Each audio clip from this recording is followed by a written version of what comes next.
Shalom, bertemu lagi dengan saya Ibu Fani Teresia. Kali ini kita akan bahas tentang menumbuhkan kesadaran terhadap Undang-Undang Dasar 1945. Adapun subtema yang akan kita bahas adalah perumusan dan pengesahan dari UUD 45 itu sendiri dan juga kedudukan dan fungsi Undang-Undang Dasar 1945. Baik, apa tujuan dari pembelajaran materi ini? Tujuannya adalah untuk memahami proses perumusan dan penetapan UUD 1945. Lalu kemudian tujuan selanjutnya adalah siswa dapat memahami kedudukan dan fungsi Undang-Undang Dasar itu sendiri bagi bangsa Indonesia. Proses perumusan dan penetapan Undang-Undang Dasar tahun 1945 ini saya buat sangat singkat sekali ya, sangat singkat sekali. Hanya memuat hal-hal pokoknya saja. Proses perumusannya itu diawali pada sidang kedua BPUPKI tanggal 10 Juli sampai 17 Juli.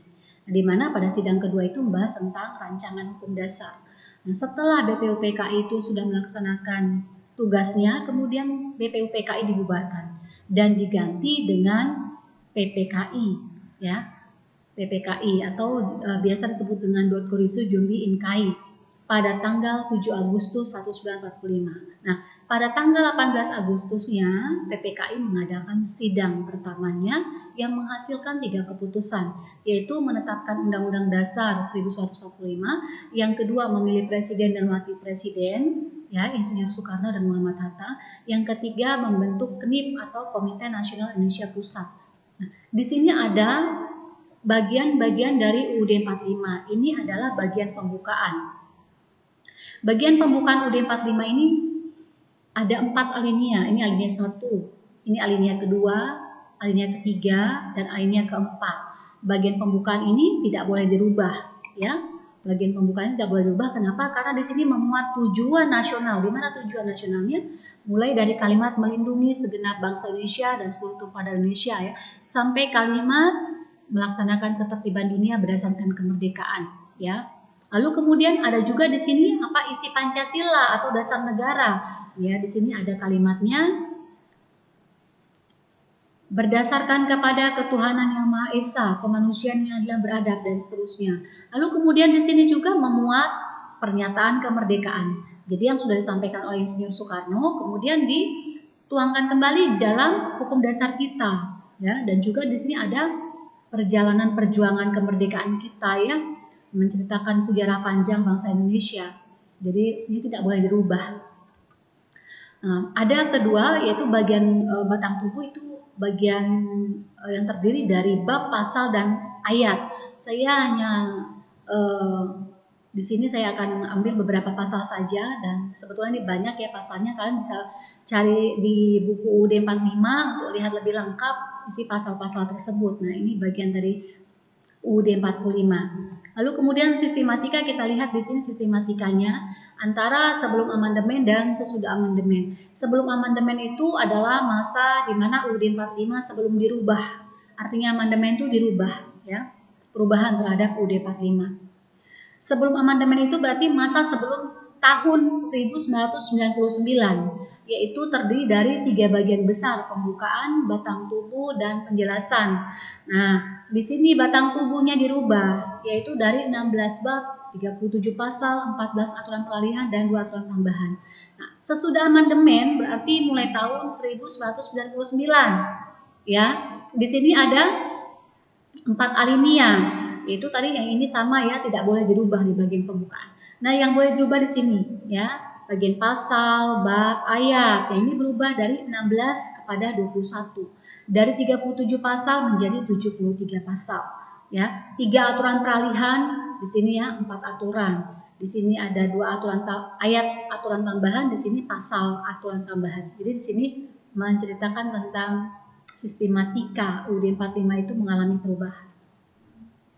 Kedudukan Undang-Undang Dasar 45, UUD atau hukum dasar diperlukan untuk mengatur hak dan kewajiban penguasa untuk memerintah, serta hak dan kewajiban rakyat untuk diperintah. Nah, latar belakang pembuatan Undang-Undang Dasar itu bagi sebuah negara itu satu dengan yang lainnya itu bisa berbeda atau sangat berbeda, ya.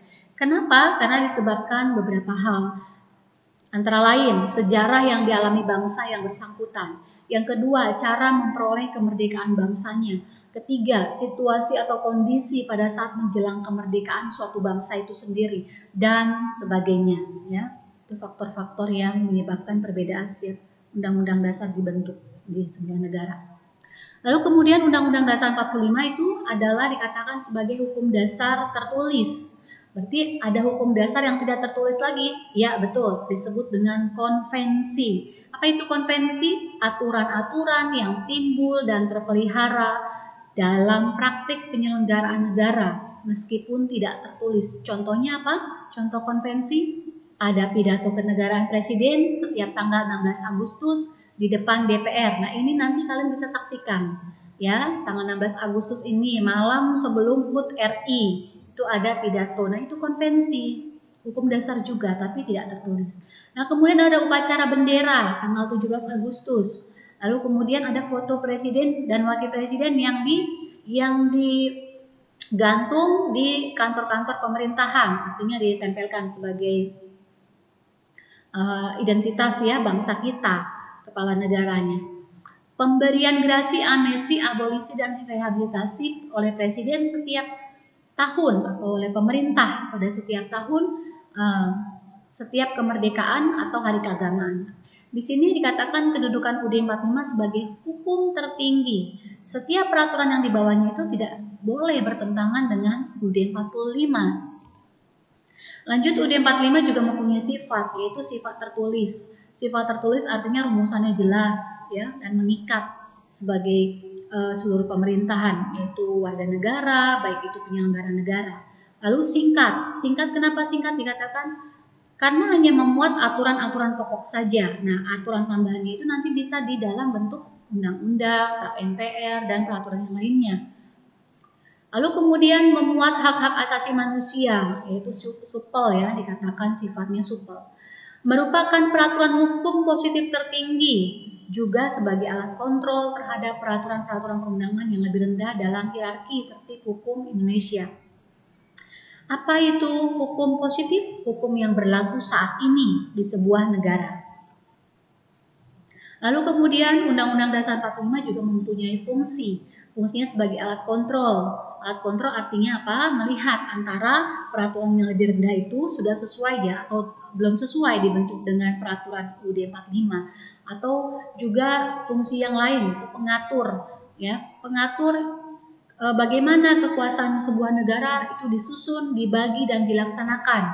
Lalu kemudian juga sebagai penentu ya, berfungsi sebagai penentu hak dan kewajiban negara, aparat negara dan warga negaranya. Baik, sampai di sini dulu materi tentang Undang-Undang Dasar 45 yang saya sampaikan, dan mengenai penugasan pada Google Classroom kalian bisa cek kembali dan saya harapkan penugasan tersebut segera dikirim ke Google Classroom kembali ya dengan cara yang sama seperti yang sebelumnya. Terima kasih telah menyaksikan video pembelajaran jarak jauh. Sampai bertemu lagi, Tuhan Yesus memberkati.